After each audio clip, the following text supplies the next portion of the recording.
दोस्तों नमस्कार। Doctor on door YouTube channel में आप सबका स्वागत है। आज हम बात करने वाले हैं विश्व जनसंख्या दिवस।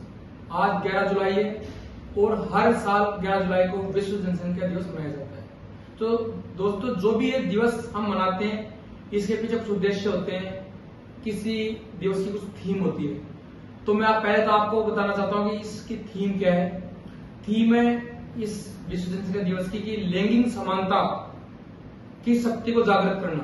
कि अगर हम लैंगिक समान जैसे लड़का लड़की या लिंग में अगर हम समानता रखेंगे तो उसकी क्या शक्तियां को जागृत करना और संसार की जो कुछ नई चीजें जानने के लिए महिलाओं की और लड़कियों की आवाज को ऊपर उठाना। ये उन्होंने थीम रखी है ये विश्व जनसंख्या दिवस की।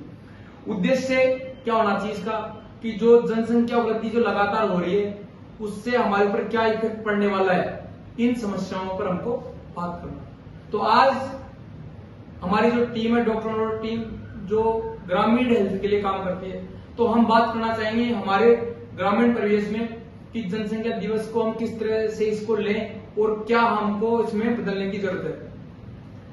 तो वैसे तो पूरी जो सोसाइटी है ये पुरुष प्रधान सोसाइटी है।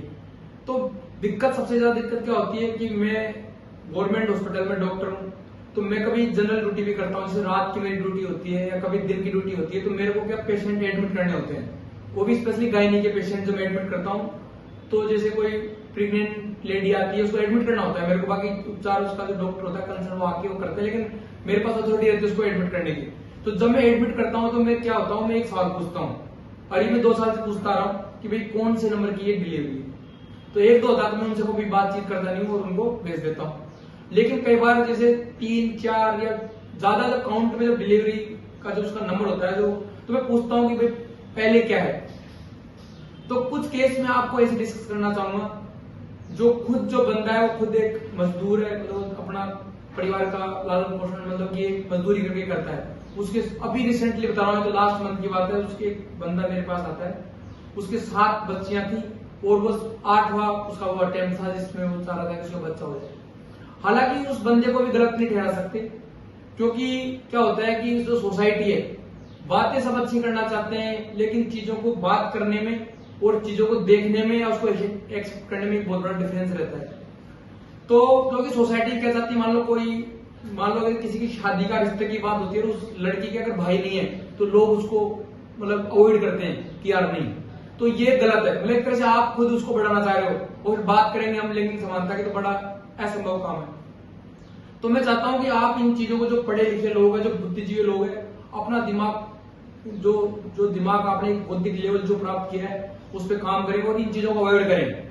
हर कहने में हर आदमी यही बोलता है कि मेरे लिए लड़का और लड़की एक समान है, लेकिन ग्राउंड जमीनी हकीकत इसकी क्या है ये हर आदमी उससे वाकिफ है।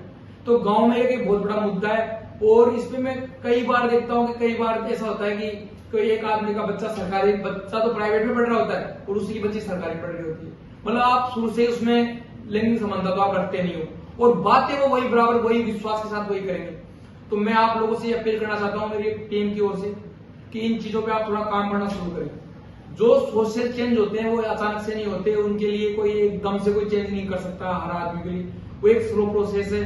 अगर आज हम बात करते हैं इसकी तो उसका इफेक्ट आने में कम से कम मान लो 6-7 महीने लग जाएंगे, क्योंकि ये चीजें सोसाइटी में जो चीजें सालों से जो एक्सेप्ट हो चुकी है उनको बाहर निकालना एक बहुत ही बड़ा काम है। लेकिन यदि मेरा ये अटेंशन है, क्योंकि मैं इन चीजों को देखता हूं तो मुझे थोड़ा ऐसा लगता है, थोड़ा सा मुझे गलत लगता है। यदि आपको अगर हम वर्तमान परिदृश्य में देखते हैं तो 3-4 बच्चों को पालना भी अपने आप में एक बहुत बड़ा काम है। तो अगर कोई आदमी कैसे इतने सारे बच्चों को पालेगा, कैसे तो उनको शिक्षा देगा, क्या उनका स्वास्थ्य देखेगा और क्या उनकी मतलब उनकी लाइफ की जो जरूरत पूरी कैसे करेगा तो वो एक तरह से मतलब ऐसी चीजों को उसकी लाइफ में ऐसी चीजें होगी तो वो अपने आप को अपनी जो जिंदगी की जो नीड है उसकी कंट्रोल से बाहर हो जाएगी। तो फिर वो या तो इधर उधर शिफ्ट होगा, फिर चीजें कई बार ज्यादा क्राइम पे आ जाती है, मतलब उससे सारी समस्या उत्पन्न होने लग जाती है। तो मैं बताना चाहता हूँ कि अगर आप गांव में रहते हो तो इन चीजों पे आप काम करो।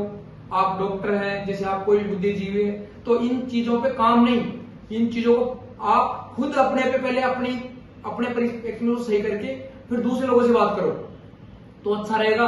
बाकी चीजें बढ़ेगी तो उसका इफेक्ट हम सब पे आना है। सोसाइटी में कोई भी चेंजेस होते हैं तो उसका इफेक्ट हमारे ऊपर आना है।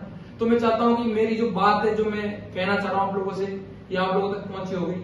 मेरी इस बात को आप अधिक से अधिक लोगों तक पहुंचाने की कोशिश करें। और कोई सुझाव हो जो आप देना चाहते हो डॉक्टर ऑन डोर टीम को या इस बारे में, तो आप कमेंट में लिख सकते हैं। और मैं चाहता हूं आप इस वीडियो को अधिक से अधिक लोगों तक पहुंचाएं, गांव के लोगों में अधिकतर लोगों तक पहुंचाएं, शेयर करें, सब्सक्राइब करें। दोबारा हम रोजाना नए नए वीडियो डॉक्टर ऑन डोर के हम लाते रहेंगे और आप लोग ऐसे हमको सपोर्ट करते रहना। धन्यवाद।